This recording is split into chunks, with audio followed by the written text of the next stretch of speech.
Salut à tous, aujourd'hui je vais vous faire un petit rappel au niveau des substrats. On va faire une vidéo très courte pour cette semaine. Donc un petit rappel sur les substrats parce qu'il y a beaucoup de questions sur les substrats. Donc un substrat à la base pour les plantes, quand c'est des plantes hors sol qu'on appelle ça, donc en culture en pot. Quand on va faire un substrat, bien souvent ce qu'on va chercher à faire, c'est d'avoir des éléments nutritifs pour une plante qui va rester, on va dire, quelques mois en pot. Et après, par la suite, on va mettre des engrais pour continuer sa croissance optimum. Les carnivores, c'est complètement différent. Les carnivores, on va faire un substrat pour pouvoir fixer, la plante a besoin de fixer ses racines toujours automatiquement dans un substrat. Donc un substrat plante carnivore n'est pas un substrat où elle va se nourrir, comme elle se nourrit par son système de feuillage pour la capture d'insectes. Donc elle n'aura pas besoin de puiser cet azote qu'elle ne trouvera pas dans la tourbe. Donc il y a beaucoup de questions. Quand on est débutant, on croit toujours que une plante carnivore, c'est dans de la tourbe automatiquement. Ce qu'il faut savoir avec les plantes carnivores, c'est que les plantes carnivores viennent des quatre coins du monde. Donc ne sont pas forcément automatiquement dans la tourbière état brut comme on pourrait connaître une tourbière, de la sphaigne, et les plantes s'épanouissent comme ça à travers le monde. Donc ce n'est pas du tout le cas pour toutes les plantes carnivores. Donc quand on a des exceptions comme les pinculas, qui sont des plantes qui poussent sur des falaises de montagne dans de la roche calcaire, vous vous doutez bien que si vous mettez de la tourbe à 100%, ça ne va pas aimer. Nepenthes, c'est pareil. Nepenthes, c'est des plantes de forêt, ce n'est pas des plantes réellement de tourbière, sauf quelques exceptions, mais je ne vais pas rentrer dans ce domaine-là que je ne connais pas forcément. Mais c'est vraiment pour vous faire la part des choses. Un Nepenthes, c'est une liane qui pousse en forêt. Une pincula, c'est une plante montagneuse qui pousse sur parois verticales, avec l'eau qui sointe régulièrement.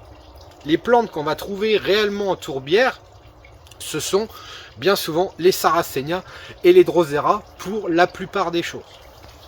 La Dionée, c'est pareil. La Dionée, c'est pas vraiment de la tourbière, hein, c'est plus à part, c'est plus dans des minéraux. Donc, quand on va partir sur un substrat carnivore, qu'est-ce qu'il faut se rappeler d'un substrat carnivore? Déjà, essayer de trouver d'où les plantes sont issues in situ. On tape le nom de la plante avec l'espèce sur internet, normalement vous trouvez des photos de plantes en milieu naturel. Et là on va voir tout de suite si la plante est issue d'une tourbière ou est issue d'un milieu, un biotope assez spécifique en elle-même. Si vous prenez par exemple, quand on va rentrer dans les choses un peu plus spécifiques, les biblis, les drosophilum, les roridula, ça ne pousse pas dans des tourbières. Le biblis va pousser bien souvent sur des plages australiennes, le drosophilum sur des rocailles espagnoles, le roridula va pousser sur des pentes de prairies africaines. Donc vous voyez, ça change énormément suivant le genre que vous cultivez. Donc un substrat, ce qu'il faut savoir, c'est est-ce qu'elle a besoin de quel pH du sol? Quand on sait ça, est-ce que la plante a un système, donc ça c'est peut-être pas forcément évident de savoir, mais est-ce que la plante va avoir un gros système racinaire et qui a besoin de tracer dans le substrat très rapidement, ou qui a des grandes racines et qui a besoin d'éléments, on va dire énormément d'éléments drainants, et il faut surtout pas que votre substrat se tasse de façon massive et que la plante ne s'oxygène plus au niveau du substrat. Ça c'est aussi des bases que je veux toujours insister dessus. Le drainage, c'est bien beau, un drainage théoriquement c'est prévu pour arroser, que l'eau s'écoule bien jusqu'au fond du pot et ressorte par les trous de drainage d'un pot, mais une plante carnivore qui est dans l'eau toute l'année, un drainage, théoriquement, ça ne sert à rien du tout. Ça ne sert à rien du tout pour les carnivores. C'est vraiment alléger le substrat pour que les racines puissent tracer correctement dans votre substrat sans rencontrer d'obstacles. Donc ça, c'est des choses naturelles, hein, comme une plante comme le drosophilum, je disais, qui pousse en rocaille. Ben, il y a beaucoup de roches, donc les plantes, voilà, un substrat qui n'est pas compacté, des racines qui vont traverser directement. L'eau quand il pleut, va pas stagner, elle va vite fait traverser la couche supérieure.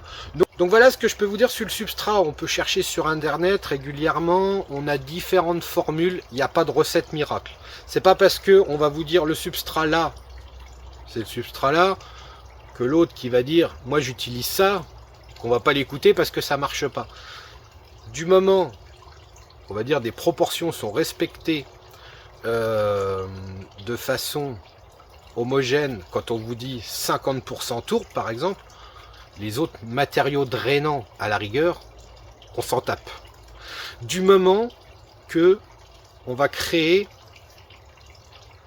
quelque chose de cohérent dans ce drainage.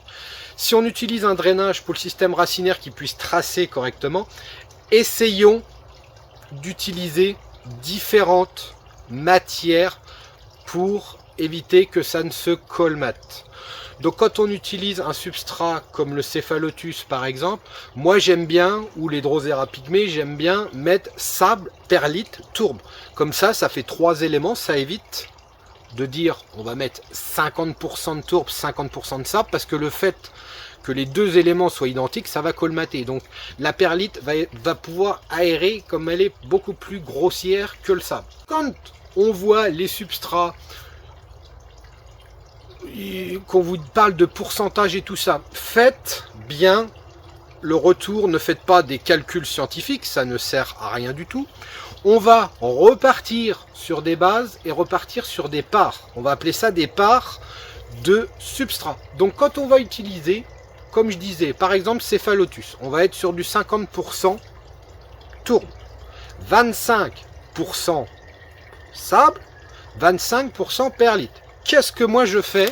Donc tout simplement, je fais des parts, j'utilise simplement un pot de 3 litres. Donc ce pot de 3 litres rempli de tourbe pour faire les 50%. Et pour faire les 25%, je vais reprendre un pot d'1,5 litre. Donc ce 1,5 litre, on va faire le remplir de perlite et le remplir de sable. Donc qu'est-ce qui va se passer? Vous aurez automatiquement ces 25% fait automatiquement. Voilà, donc je suis revenu dans la partie moi où je fais les rempotages. Donc je vais vous remontrer un petit peu les éléments qu'on utilise au niveau des substrats, au niveau des allégeants. Donc ce que je disais avant, pour les pots, rappelez-vous, prenez plutôt des pots pour doser vos substrats. Donc si vous êtes sur un 50-50, prenez un pot, remplissez-le de tourbe et refaites un pot rempli de perlite, vous aurez votre 50-50. Comme ça évite. C'est plus facile pour moi de parler maintenant en parts plutôt qu'en pourcentage, parce que le pourcentage, on va toujours vouloir faire des calculs de savant, on va vouloir prendre des verres mesureurs et tout pour être là au plus près. Voilà, c'est pas forcément le plus près, hein, c'est vraiment des bases pour que tout le monde comprenne de quoi on parle. Mais je pense que si on parlait de parts, ce serait quand même plus assimilable au niveau de la compréhension. Donc on fait pas de calcul scientifique, hein, on va pas s'amuser à prendre des verres mesureurs, faire des 40,7% pour un substrat, ça n'a aucun intérêt. Même quand vous brassez votre substrat, ça se peut que votre substrat, il y a des endroits où ça va pas être identique, hein, ça peut pas être homogène des fois. Vous allez avoir un moment où c'est que vous allez avoir beaucoup plus de sable, beaucoup plus de tourbe, mais bon, à la base, on peut pas non plus avoir un substrat parfait partout au centimètre cube. Donc voilà la base des choses. Donc pour rappeler un petit peu les choses des substrats, donc les substrats, ce qu'on utilise vraiment le plus courant dans la culture de carnivore, ça va être la perlite. Alors j'entends déjà dire la perlite, ça n'existe pas dans la nature. La perlite, c'est un allégeant de substrat, qui a besoin d'être allégé. Dans la nature, vous avez d'autres choses qui vont remplacer la perlite. Donc, la faune, la microfaune qui se trouve naturellement dans les sols. Donc c'est pour ça qu'on ne trouve pas de perlite dans la nature. C'est une logique, mais nous, quand on est en culture de peau, en pot, il faut quelque chose, c'est de l'artificiel. Toujours de l'artificiel. Donc on peut être sur des choses naturelles, mais ce qui va toujours nous manquer quand on va être sans vraiment d'allégeance, ça va être la faune. Comme le ver de terre qui va aérer les substrats ou autres insectes du sol. Donc la perlite, c'est vraiment un allégeant pour que les racines puissent tracer correctement. Après, si on cherche dans des éléments un peu plus coûteux, on va dire, malheureusement, on va trouver la pierre ponce. Donc la pierre ponce, moi je l'utilise de plus en plus. Vous voyez, c'est des petits grains comme ça.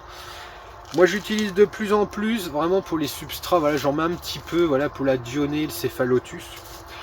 Le but de la pierre ponce, c'est que ça va servir d'allégeant un peu comme la perlite.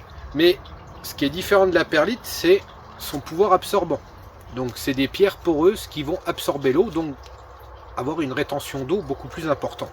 La perlite est inerte au niveau de l'absorption de l'eau. Après, on va encore rentrer, et ça je l'utilise quasiment jamais, parce que c'est très cher à mettre dans les substrats, c'est la céramis. Donc on dirait comme des broyats de tuiles ou de peau terre cuite. Et ça, c'est un pouvoir très absorbant. Donc ça, je l'utilise essentiellement, bien souvent, pour biblis. Pour vraiment avoir un biblis, parce que le biblis, vous voyez, c'est des plantes qui ne sont pas forcément dans l'eau, par exemple en hiver, ce qui fait que le substrat va pouvoir avoir une rétention d'eau plus importante et sécher beaucoup moins vite. Ça va être comme la pincula, on va mettre de la litière de chat, donc la litière de chat pour faire la partie calcaire, comme je vous disais juste avant, hein, c'est des plantes qui poussent sur les falaises. Donc on va faire du calcaire avec la litière de chat pour apporter ce calcaire réel besoin pour changer le pH du sol. Mais ce qui va permettre, au moment de la mise en dormance, hein, on se rappelle que la pincula a besoin d'une période de sécheresse, cette litière de chat va sécher tout doucement jusqu'à sa période de dormance d'hiver. Voilà, si on rentre dans le sujet de la pincula, je le rappelle, c'est un substrat vraiment spécifique à elle-même, on va dire. C'est vraiment, là on est vraiment sur de la matière allégeante. Donc on va être la litière de chat, la perlite, la vermiculite, le sable, la poulsonale, et on va mettre une seule part dans tous ces ingrédients, donc c'est toujours une part de chaque, une seule part de tourbe. Pourquoi on va mettre de la tourbe dans un milieu calcaire? Parce que la tourbe va être un liant dans ce substrat et va pouvoir aider les racines à se fixer à ce substrat qui serait beaucoup trop drainant et les plantes risqueraient de sécher et par capillarité, l'eau n'arriverait pas à remonter jusqu'à la plante dans vos pots. Donc voilà ce que je voulais vous dire sur les substrats, un petit rappel sur les substrats. Encore une fois, je voulais faire une vidéo rapide qui va être encore une fois dépasser les 10 minutes, mais je voulais redonner des petites bases, surtout quand vous faites vos substrats. N'hésitez pas à mettre de l'eau, mais de l'eau et de l'eau. Il faut que ça se transforme limite en boue. Il faut vraiment que ça soit presque proche du liquide pour rempoter vos plantes, pour être sûr qu'il n'y ait pas de problème de déshydratation, par exemple d'un rhizome de sarracénia, d'un pseudobule de dionée. Surtout pas de déshydratation. Donc on mouille à mort, il n'y aura jamais trop d'eau pour les carnivores. Sur ce, je vous dis à la prochaine. Et portez-vous bien.